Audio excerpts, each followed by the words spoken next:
Ugoji, MD, in the Electronic Residency Application Service 2015,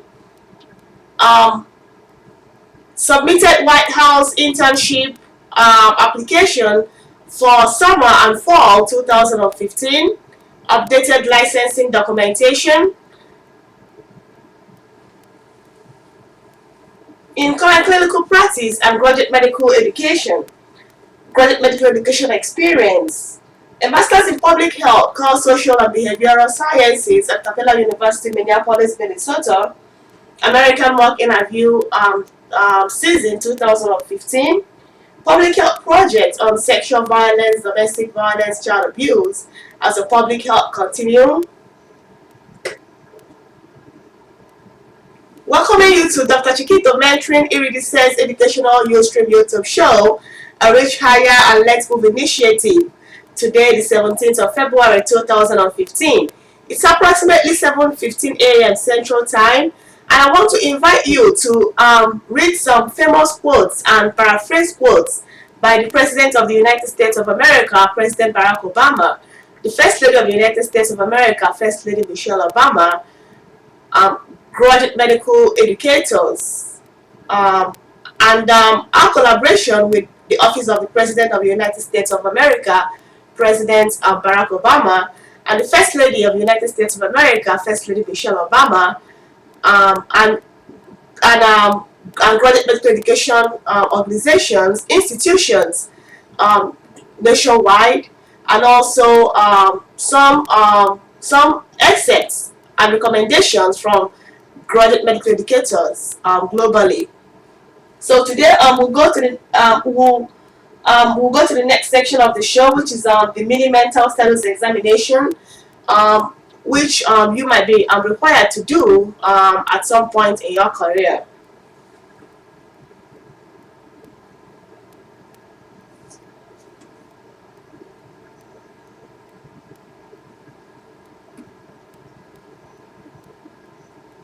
And this is adapted by Dr. Chinyere Ugoji, MD, MBA.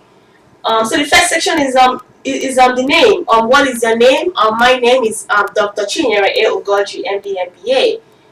What's the age? My age is 33. Is the patient Allah? That's a yes for me. Level of education, that's graduate school for me. What day of the week is it? Today is a Tuesday. What is the year? This is 2015.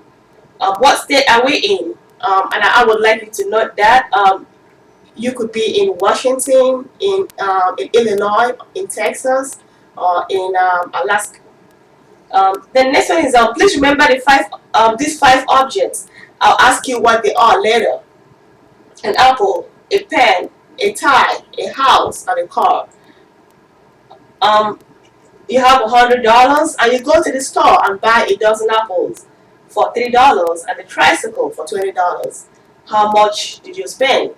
That's $23. How much do you have left? That's $77. Please name as many animals as you can in 1 minute.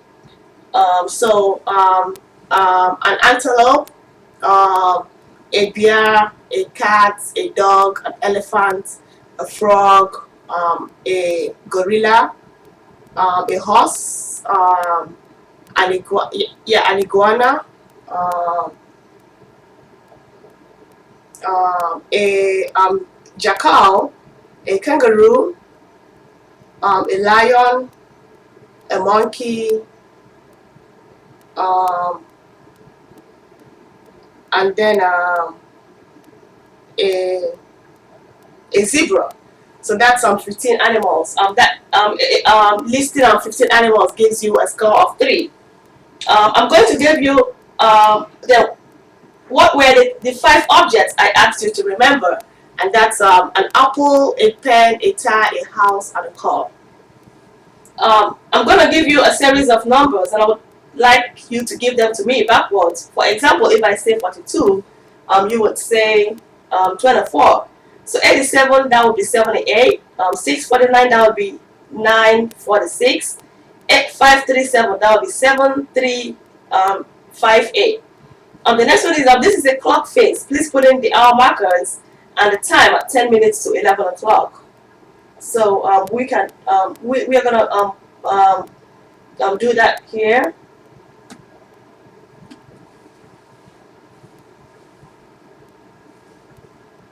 So 10 minutes to 11 o'clock.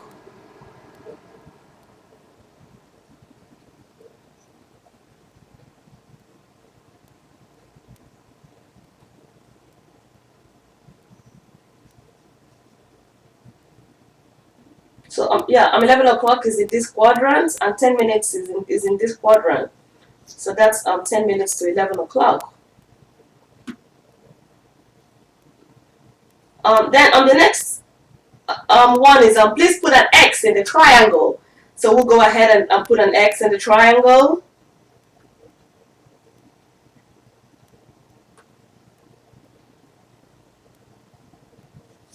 And then on the next one is which of the above figures is largest? So I want you to take a look at the three figures. We have a triangle, a square, a triangle, and a rectangle. And the square is largest. The next one is I'm going to tell you a story. Please listen carefully because afterwards I am going to ask you some questions about it. Jill was a very successful stockbroker. She made a lot of money on the stock market. She then met Jack, a devastatingly handsome man. She married him and had 3 children. They lived in Chicago.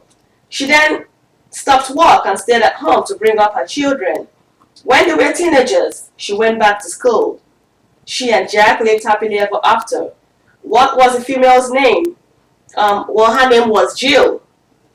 What work does she do? She was a stockbroker. When did she go back to work?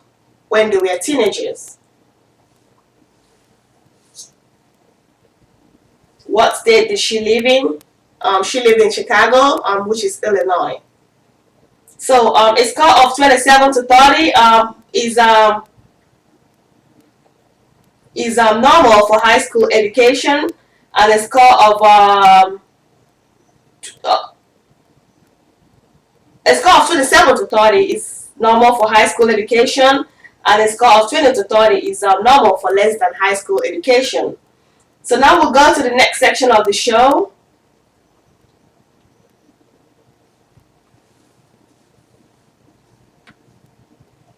Which is a case presentation on diabetes ketoacidosis. And I'll take a minute to perform some technical updates.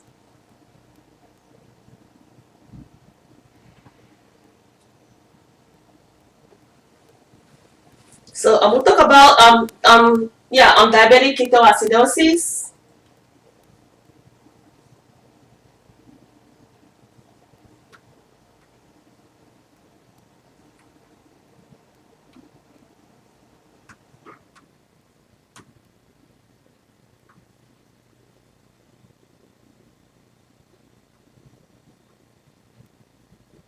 And we have a 40-year-old African American male whose chief complaint is abdominal pain. So with that, we are going to go ahead to talk about diabetic ketoacidosis. So what is diabetic ketoacidosis? Definition is a complex disordered metabolic state characterized by hyperglycemia, ketoacidosis, and ketonuria. Epidemiology, how common is diabetic ketoacidosis? 14% of all hospital admissions of patients with diabetes and 16% of all diabetic-related fatalities. Risk factors. What are the risk factors of diabetic ketoacidosis?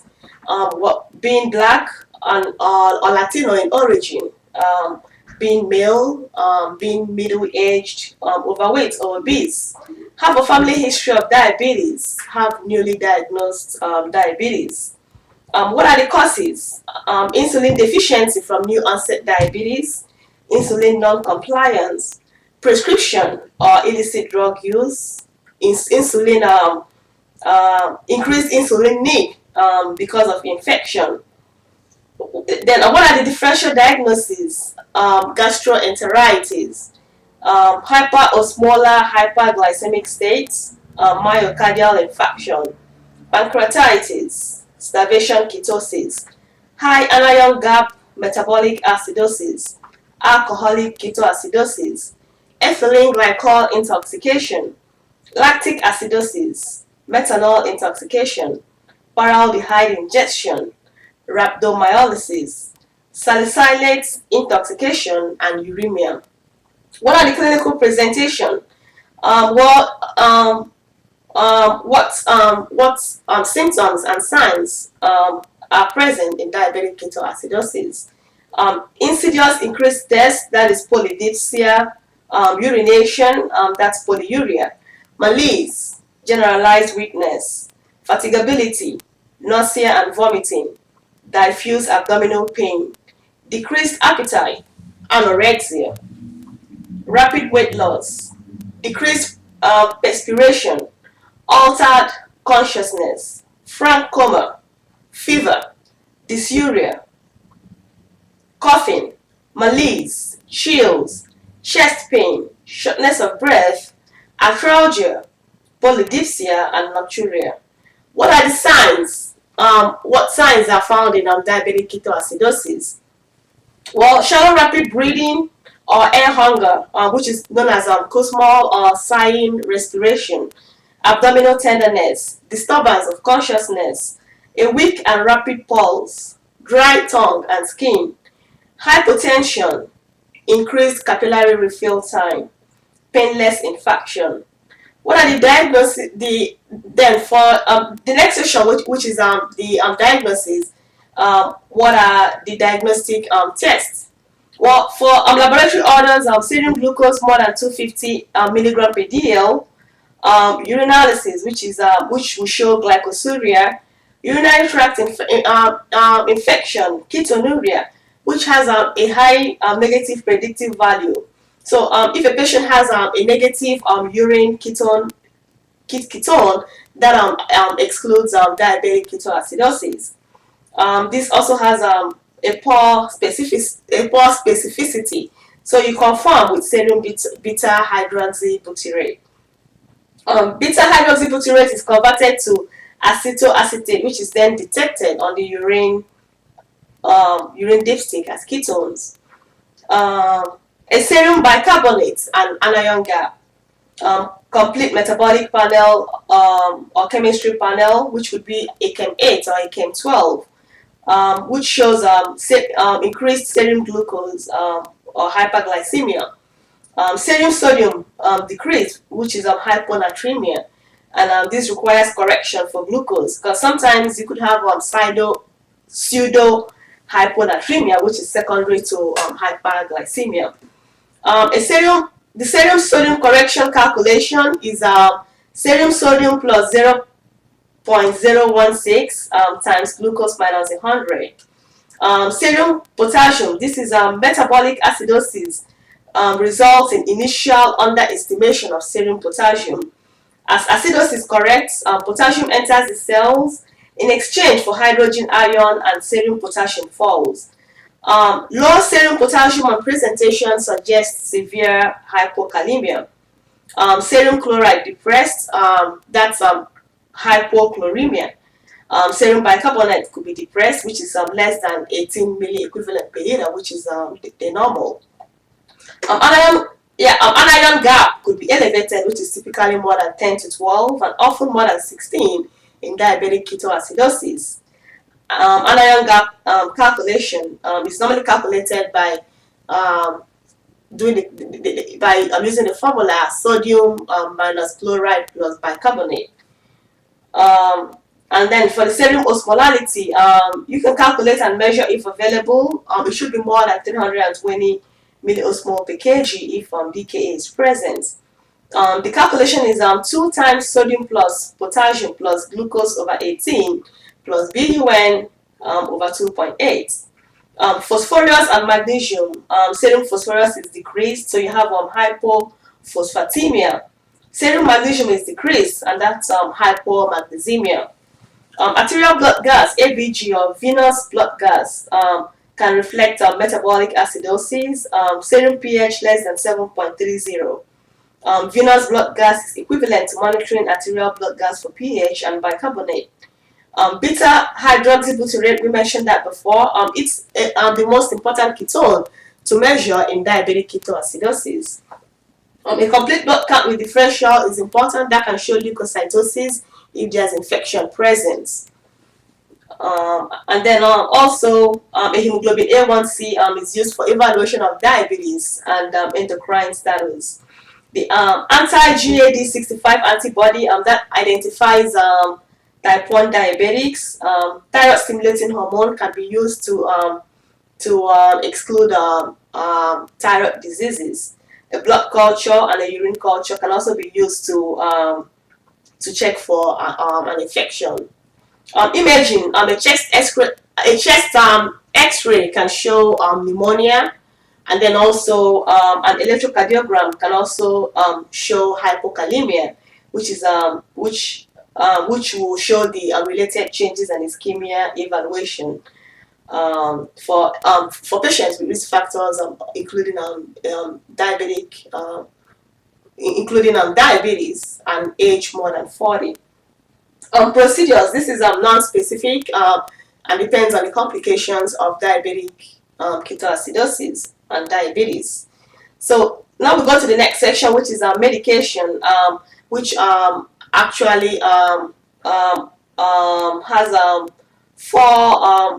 which actually focuses on 4 sections, which is correction of fluid loss with intravenous fluids, correction of hyperglycemia with insulin, correction of electrolyte disturbances, particularly potassium loss, correction of acid-base balance, treatment of concurrent infection if present. So the medications include isotonic sodium chloride 0.9%, 5 to 10% dextrose with half isotonic sodium chloride solution, which replaces isotonic sodium chloride. Regular insulin, which is also known as Humulin, 6 units per hour per 15 milliliters per hour therapy. Potassium chloride, which is Cadol, that's given as 10 milliequivalent per hour. Ceftriaxone, 1 gram daily intravenously. For decompensated acidosis, you can give sodium bicarbonate. That's infused when associated with either sepsis or lactic acidosis. And sodium bicarbonate is given as 100 to 150 ml of 1.4% concentration. For cerebral acidosis, that would be 0.5 to 1 gram per kg intravenous mannitol in 20 minutes with repetition in 30 to 130 minutes. Hypertonic saline, that's 3%, may be given at 5 to 10 milligram per kg over 30 minutes if no response. So now we go to the next section, which is consultation. Who do you consult? Well, a family physician and an endocrinologist and also a neurologist should be on board. For prevention, a healthy lifestyle, which is healthy diet and physical activity, education for physicians on early recognition of diabetes mellitus, patients and caregivers, group visits, referral for diabetes education with a certified educator or pharmacist, telecommunication, web-based education, psychological counseling, elimination of disparities in care. Follow-up, regular follow-up with healthcare providers is recommended. Coding, ICD-9, ICD-10 is 450, ICD-10 is E10.1, E14.1. Billing is 9925 for a new patient with comprehensive history, physical examination, and high complexity decision making in 60 minutes. So now we'll go to the Powerball question. This is your chance to collaborate with us to win a prize and also to take advantage of our various educational and healthcare and other sector opportunities. So 14% of all hospital admissions of patients with diabetes and 16% of all diabetes related fatalities. I'm sorry, I'll take that again. 14% of all hospital admissions of patients and 16% of all diabetes-related fatalities occur from diabetic ketoacidosis. True or false? Well, I want you to check that out. You can contact me to get the article uh, or to get more information on diabetic ketoacidosis.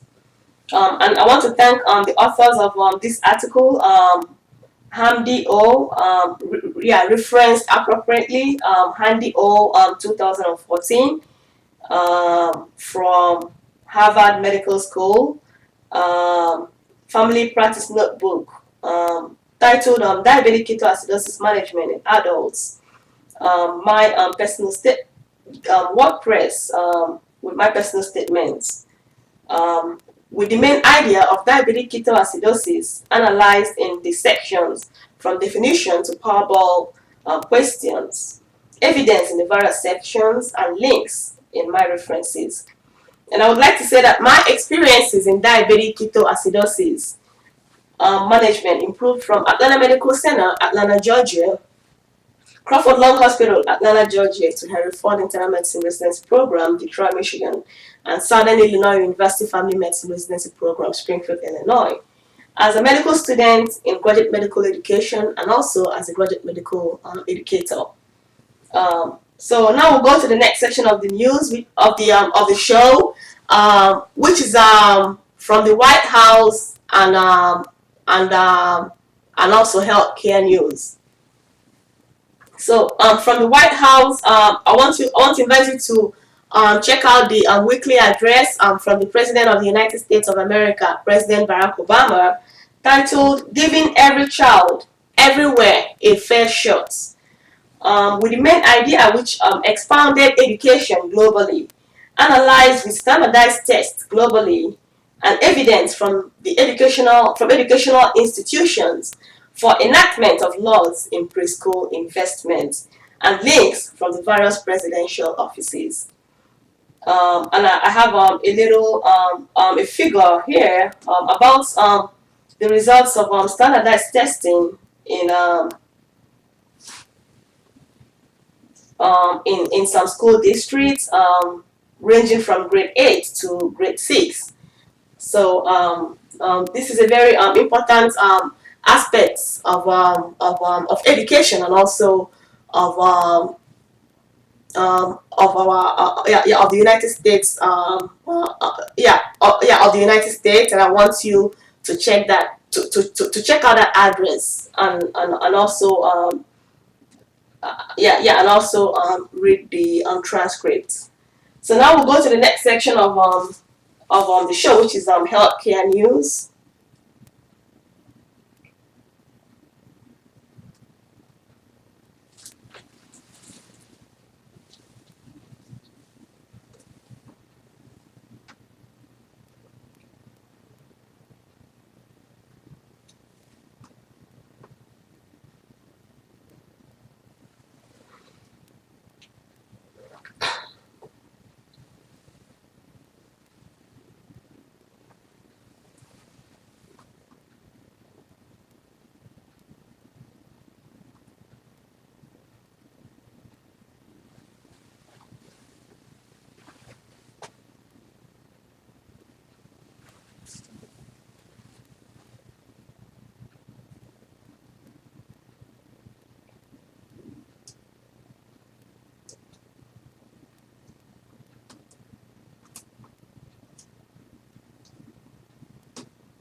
And I want to wish you a happy President's Day, which was yesterday. Um, with lots of celebrations of the history of the United States of America. And I want to invite you to check out the White House website with information about the birthdays of the various presidents in history, letters to the president, all the president's pen, catching up with the curator of the presidential seal, the presidential portrait of Theodore Roosevelt. And I want you to check out these very interesting articles on the White House website, your source for up-to-date information. So now we'll go to healthcare news, and from the Center for Disease Control and Prevention, there's a public health ground rounds on global polio eradication, reaching every last child. That's today, on Tuesday, February 17, 2015, at 1 p.m. Eastern Time. You can watch it with on various collaboration modalities, which can be found on their website. From the IHI, the Institute for the IHI, you can be able to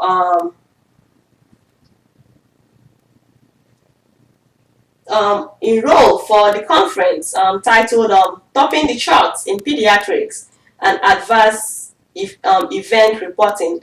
This is on Thursday, February 26, 2015, from 2 to 3 p.m. Eastern Time, and you have the opportunity to enroll. From the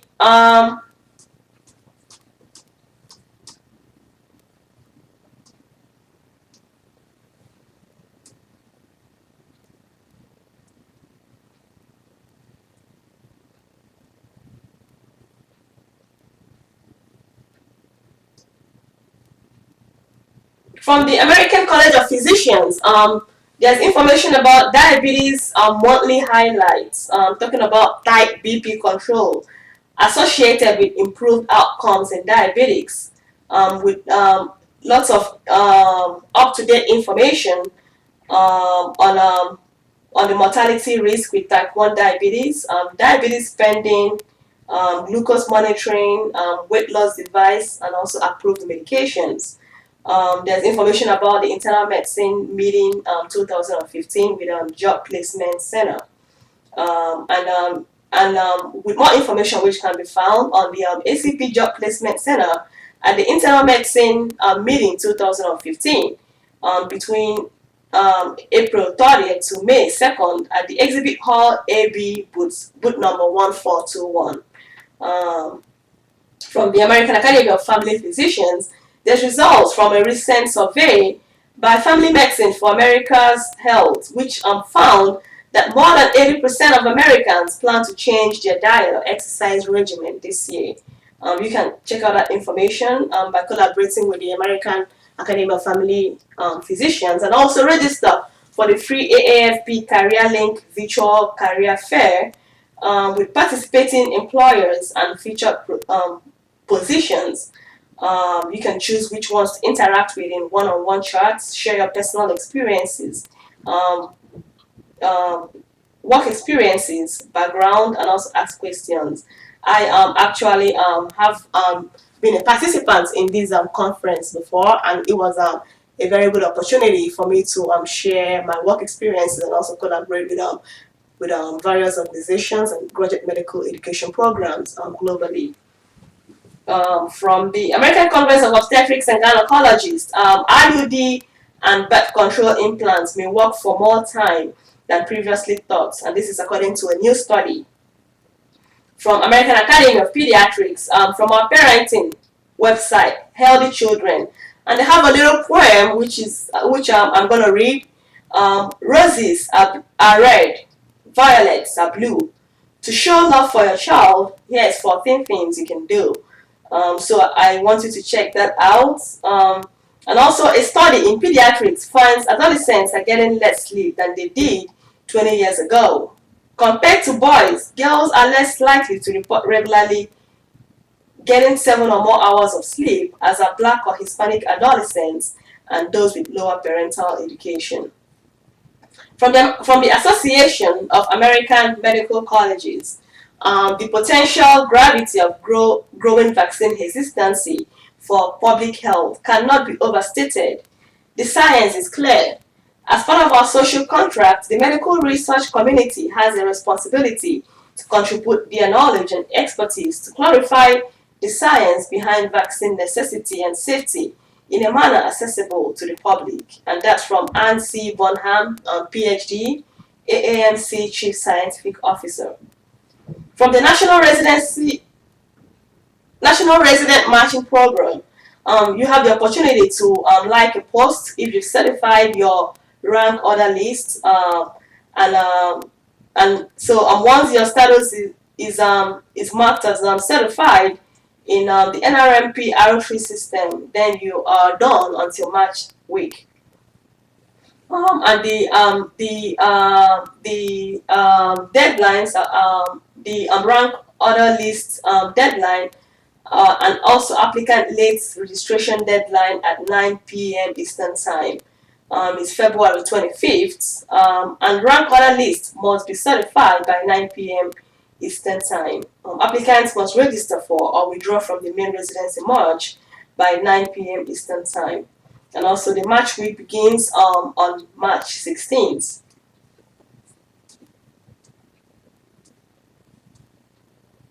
From the American Board of Family Medicine, the question of the week, you receive a telephone call from the mother of the five-year-old female. The child has had diarrhea and a decreased appetite for the past 2 days. She is still playing some. The mother reports no vomiting, but says her daughter has complained of a dry mouth and does not have tears when she cries. You suspect that the child may be mildly dehydrated. Which one of the following would you advise? Well, the answer is an over-the-counter oral rehydration solution. For mild dehydration, the treatment is an over-the-counter rehydration solution. There are various classes of dehydration ranging from mild, moderate to severe, and we actually touched on that on our pediatric fluid replacement on this show in the past.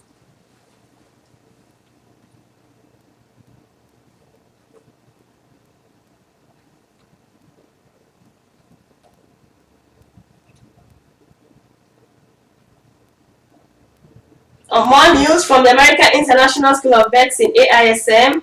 A 50-year-old male presents to his GP with a history of syncope, malaise, extreme hunger, and spontaneous symptomatic hypoglycemia, average 40 milligram per dl. He has no significant family history, is on no medication, but is overweight and confessed to very poor nutrition, mainly because of his single and busy lifestyle. His fasting insulin is more than 300, normal is less than 25, and C-peptide levels is 16, normal is less than 5. What is the most likely diagnosis, and what test would you order to support your diagnosis? Well, the diagnosis is insulinoma, and the test, the panel of tests that need to be ordered are similar to the ones needed for diabetes and also diabetic ketoacidosis. And we are going to talk about insulinoma on this show in the future.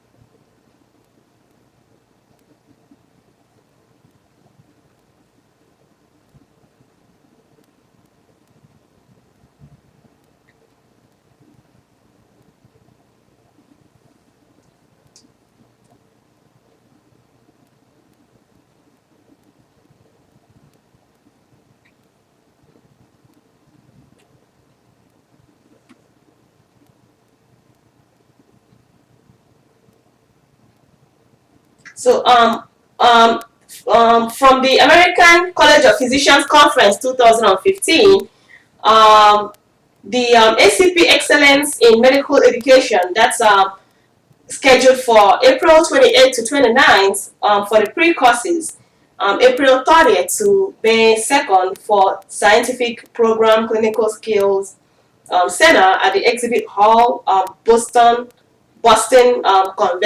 Convention and Exhibition Center. From the American Academy of Physicians Conference and Assembly 2015, the 2015 National Conference, Thursday, July 30th, Saturday, August 1st, 2015, at the Kansas City Convention Center, Kansas City, Missouri. So we are working on collaboration opportunities and are offering free tickets and collaboration opportunities, and also opportunity and help in educational opportunities at these conferences on this show. And you can contact me for more information about these opportunities. From Providence, Alaska Medical Center, Alaska, this is Heart Month. The happiest baby is actually on the 15th of March 2015 at that hospital. Childbirth overview, that's on Sunday, March 15, 2015. Breastfeeding 101, that's on the 13th of March 2015, which is a Friday. And then the ACLS Studio Provider course, that's on the 11th of March 2015, which is a Wednesday. Harbor View Medical Center, Washington, D.C. That they have varied research opportunities on health services to serotonin receptors and antidepressant effects. From Watermark Church, Community Church on Dallas, Texas, there's opportunity to serve via food. You can help cook lunch for the teachers and staff of Carr Elementary in West Dallas, or join in helping serve. The next visit is Friday, February 27th. You can also cook beforehand. For information on collaborating with us and enrollment, please contact me. You can also bring others with you. The 10th Annual Lone Star Blood Cancer Conference, scheduled for Saturday, February 21st, 2015 at UT Southwestern Medical Center, 5323 Harry Hines Boulevard, Dallas, Texas, 75390. With keynote speaker Ethan Zon. You can find out about registration from me by contacting me. And with that, we'll go to the next section of the show, which is the Graduate Medical Education curriculum review, and that is on coding and billing. This is a very important part of healthcare delivery in healthcare organizations, in graduate medical education, for physician remuneration. And we have also talked about this in the past. I want to invite you to view my presentation on this. Get the slides by contacting me. Also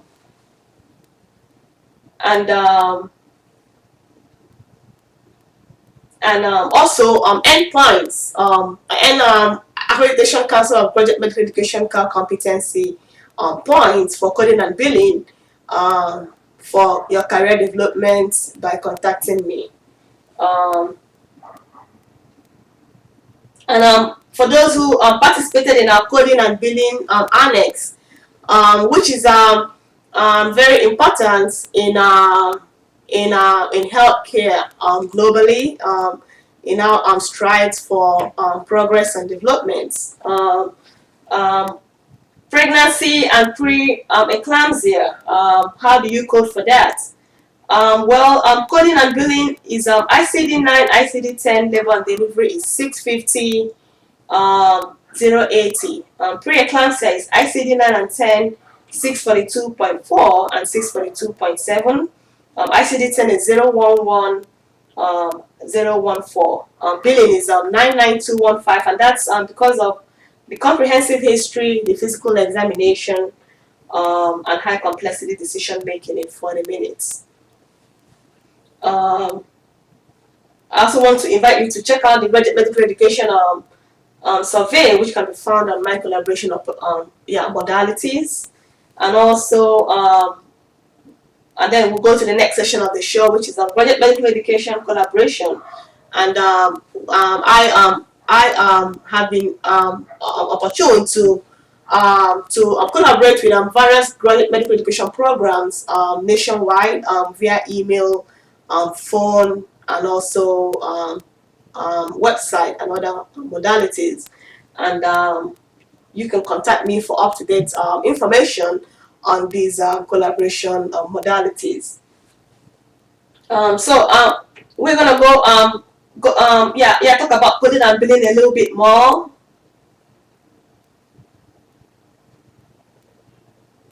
And I have some tools that you might be able to find helpful in your practice in graduate medical education to be able to code for physician remuneration.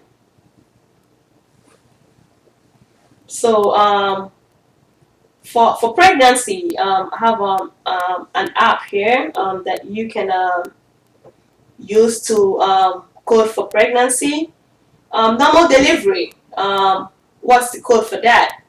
Well, it's 650. You can use this code named ICD-9.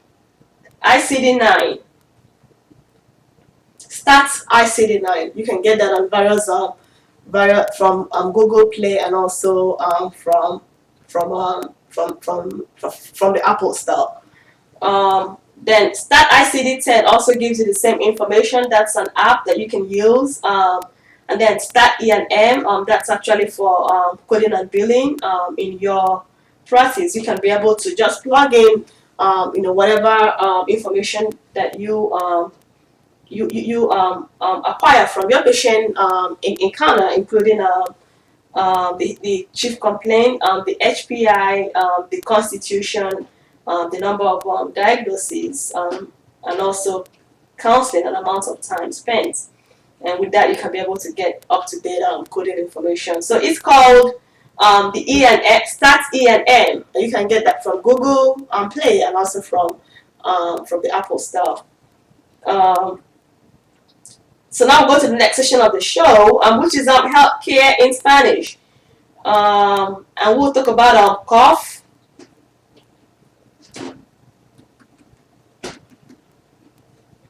But right before that, we'll touch on more healthcare news, more information on the AAFP National Conference of Family Medicine residents and medical staff, with information about moving to a new page to better suit our followers' needs. So you can visit them and also become a fan, especially with the Family Medicine Interest Group on the FMIG network, which is a collaboration portal for family medicine interest groups, very indispensable in graduate medical education. From the Reach Higher initiative,